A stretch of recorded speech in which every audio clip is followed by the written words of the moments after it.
Olá, aqui é o professor Vitor Araújo e vamos apresentar a prova da existência e unicidade da medida invariante ergódica absolutamente contínua para transformações expansoras em variedades compactas.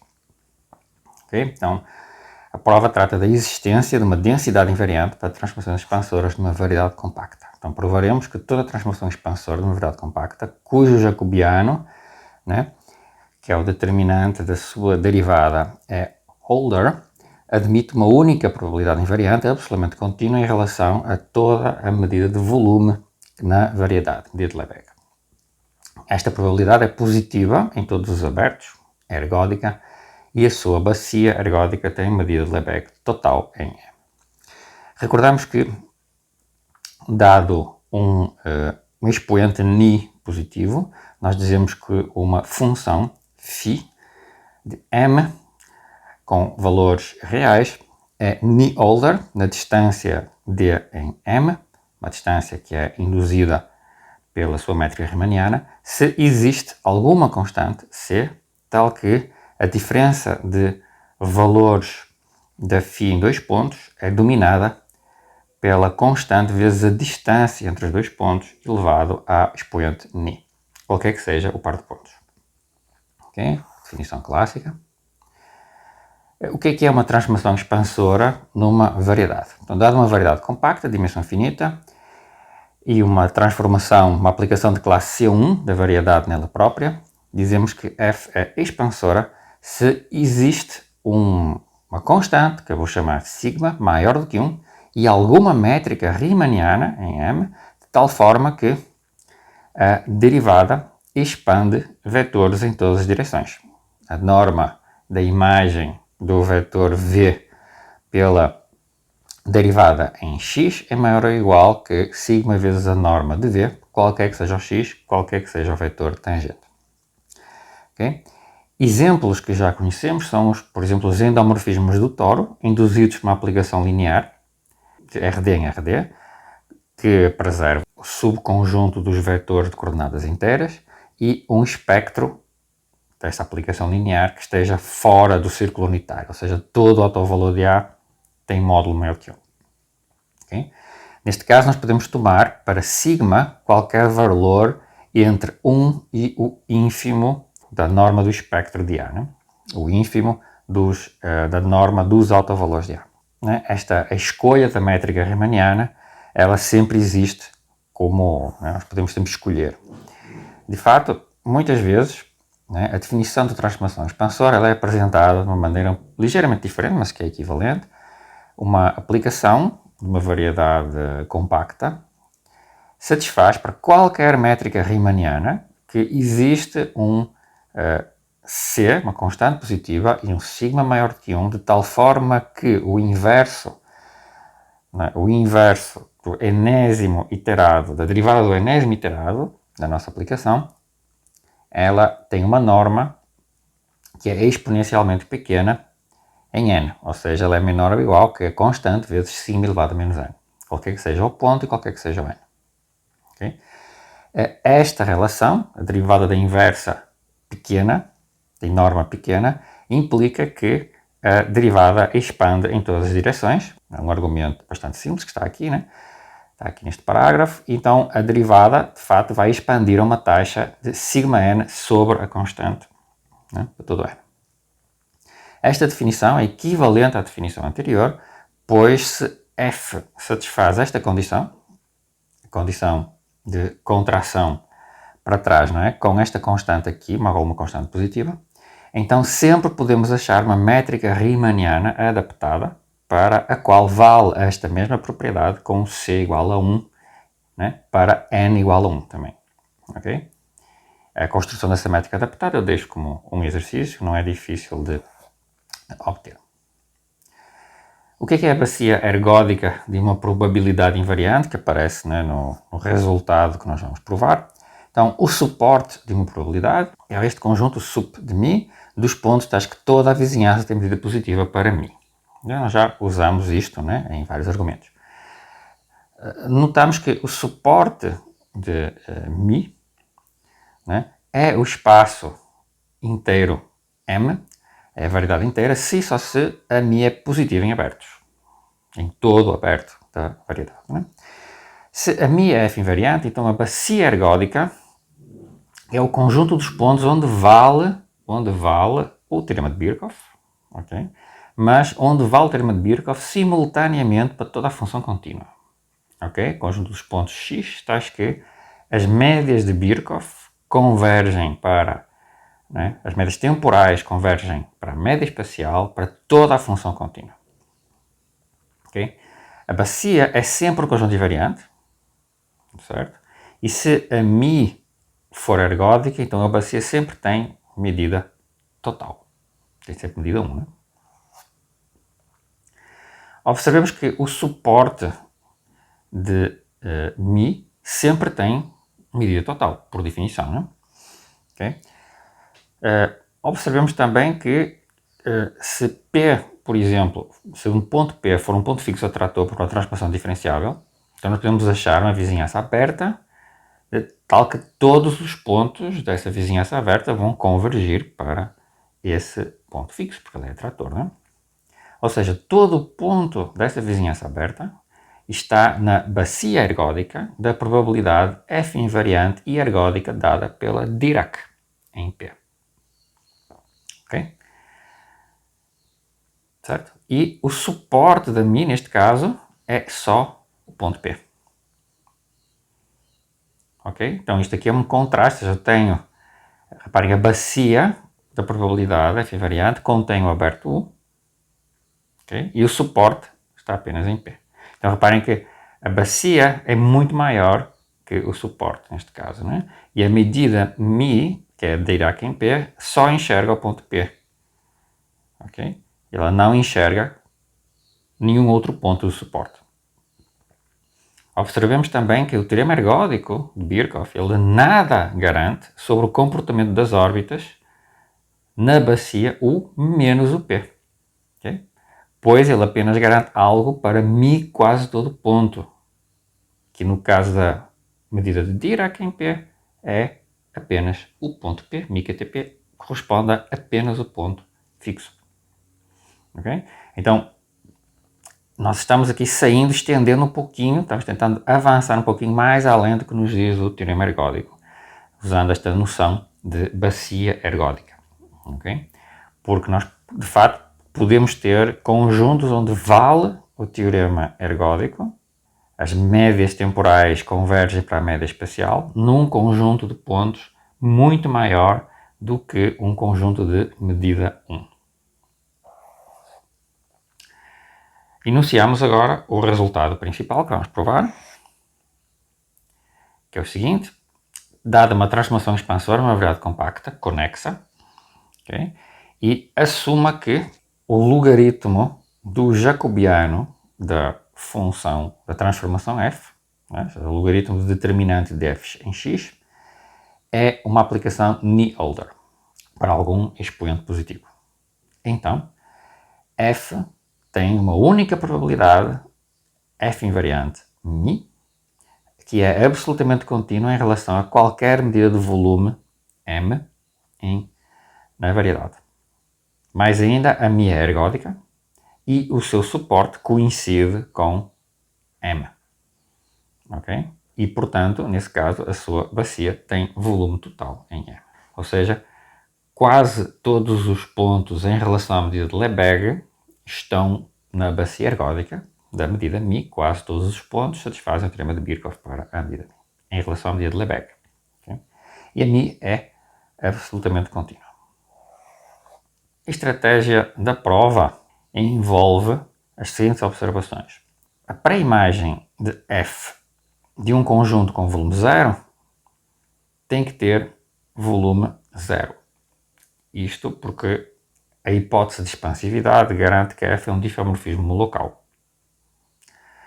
Portanto, a F estrela de eta é absolutamente contínua em relação ao volume sempre que a eta seja absolutamente contínua. Ou seja, se eta for uma densidade, então o transportado, push forward, o transporte da eta pela F tem que ser absolutamente contínuo. Portanto, começa com algo absolutamente contínuo e o iterado pela F dessa medida é absolutamente contínua.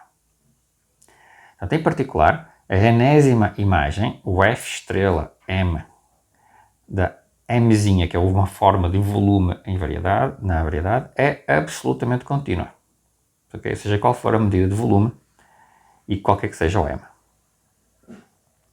Mas o facto de ela ser absolutamente contínua, né, não nos diz automaticamente o que é que acontece com a sua densidade, diz que a densidade existe. Provaremos que a densidade deste transporte, a densidade do Fn estrela da M, ela é limitada por uma constante uniforme, independentemente, que é independente de n. Okay? E mostraremos que todo ponto de acumulação na topologia fraca desta família, que nós já conhecemos, e o ponto de acumulação aqui vai ter que ser uma medida invariante, né? É uma probabilidade invariante, que nós já sabemos, mas mais ainda, por causa desta uniformidade da densidade, ela é uma probabilidade invariante absolutamente contínua em relação à forma de volume. Portanto, seja qual for a forma de volume com que eu começo, eu faço esta operação, calculo, né, estas medidas transportadas, faço a sua média, como na prova do teorema de existência de medida invariante para transformação contínua, tomo um ponto de acumulação, eu já sei que ela tem que ser uma probabilidade invariante, okay? Mas com esta informação extra, que a densidade é uniformemente limitada por uma constante dependente de m, este aqui tem uma densidade, ou seja, esta FJ estrela de m tem uma densidade uniformemente limitada, com essa informação eu deduzo que todo ponto de acumulação, além de ser invariante, tem que ser absolutamente contínuo em relação à forma de volume com que eu comecei. Mais uns argumentos adicionais vão provar que este ponto de acumulação, de fato, é único, né? E satisfaz, que é ergódico, né? que tem suporte total. Essa é a estratégia da prova. Ok? Vamos começar a prova agora. Então, a hipótese de expansão é essencial para provar o seguinte. Este tipo de argumento é um argumento que estende aquilo que nós já obtivemos em casos particulares, por exemplo, para a transformação de x módulo 1 e também para a transformação de Gauss. São casos particulares deste argumento aqui. Usando que eu tenho expansão uniforme, tenho uma transformação expansória, então existe um número tal que todo ponto tem no máximo, e tem exatamente, de fato, K para imagens, pela transformação F. E além disso, existe um ρ0, existe um raio, de tal forma que qualquer pré-imagem X de um ponto Y admite uma transformação de classe C1 que vai da bola centrada em Y de raio ρ0 em M, que é um chamado ramo inverso da F. Ou seja, F após H é a identidade, portanto isto aqui é como se H fosse um pedaço da inversa da F, né? O H de Y vai em X, e esta transformação H, que é a inversa local da F, ela contrai a uma taxa 1 sobre sigma. Tá? Então, a condição de expansão implica que df é um isomorfismo, a derivada é um isomorfismo em todo ponto, em particular, né? E, portanto, f é localmente um diffeomorfismo. Okay? Portanto, dado um ponto de M, existe um raio, que em princípio depende do ponto, um ρ0 de x, tal que f envia vizinhança v de x diffeomorficamente sobre uma bola de raio ρ0 de x em torno do ponto y igual a f de x. Ok? Porque é localmente um dífio. Mas o valor ρ0 de x é uma função positiva e semicontínua inferior do ponto x. Okay? Já que f é um diffeomorfismo local. Então, por capacidade, nós podemos tomar o ρ0 independente de x. Ou seja, nós podemos tomar o mínimo de ρ0 de x para todo x em M. Ok? E isto é a explicação, aqui neste gráfico, está explicado por que razão eu tenho a semicontinuidade inferior que eu mencionei. Tá? Ou seja, o número de pré-imagens de y é limitado novamente pela capacidade. Tá? Porque, bom, o número de pré-imagens tem que ser finito. Né? A quantidade de pré-imagens da inversa tem que ser finito. Caso contrário, o seu ponto de acumulação, digamos um Q, seria um ponto onde f não é um dimorfismo local. Né? Porque se ele fosse infinito, eu teria algum ponto de acumulação em cuja vizinhança eu não teria injetividade. Eu teria os pontos de acumulação destas pré-imagens, né? Do mesmo ponto. Então, teria um monte de pontos cuja imagem vai no mesmo ponto, numa certa vizinhança, e isso contraria o fato de ser um dífero local. Então, o número de pré-imagens é finito. Além disso, o conjunto Cn dos pontos que têm exatamente n pré-imagens é um aberto para todo n, né? Porque basta considerar as inversas locais, né? Que estão todas definidas numa vizinhança aberta dos pontos. Tá? Então, o conjunto dos pontos que tem n pré-imagens é um aberto. Como o número de pré-imagens possível é limitado, então eu posso escrever a variedade como uma união disjunta dos CNs. Okay? E, portanto, cada CN é fechado. Porquê? Porque eu já sei que o CN é aberto e o complementar dele é a união dos outros. Portanto, o complementar do CN é a união de abertos. Logo, o CN é aberto e o seu complementar é aberto. Concluo que cada CN é aberto e fechado. Por conexidade, né? Só pode haver um CN. Né? Portanto, o número de pré-imagens tem que ser o mesmo, digamos, K, para todo Y. Segue que a pré-imagem, então, do Y é formada por K pontos. Né? E existem vizinhanças disjuntas de cada xi enviadas difiamorficamente sobre uma certa vizinhança ρ0 do Y. Certo? Logo, a pré-imagem desta vizinhança ρ0 de Y é uma união disjunta de vizinhanças de cada xi. Cada v de xi, cada uma dessas vizinhanças são abertos conexos. Né? E a inversa da f restrita a cada uma dessas vizinhanças é a nossa inversa local que nos dá o lema. Então, para algum ponto da inversa, o h é o f restrito, é o inverso da f restrito à vizinhança especial do x.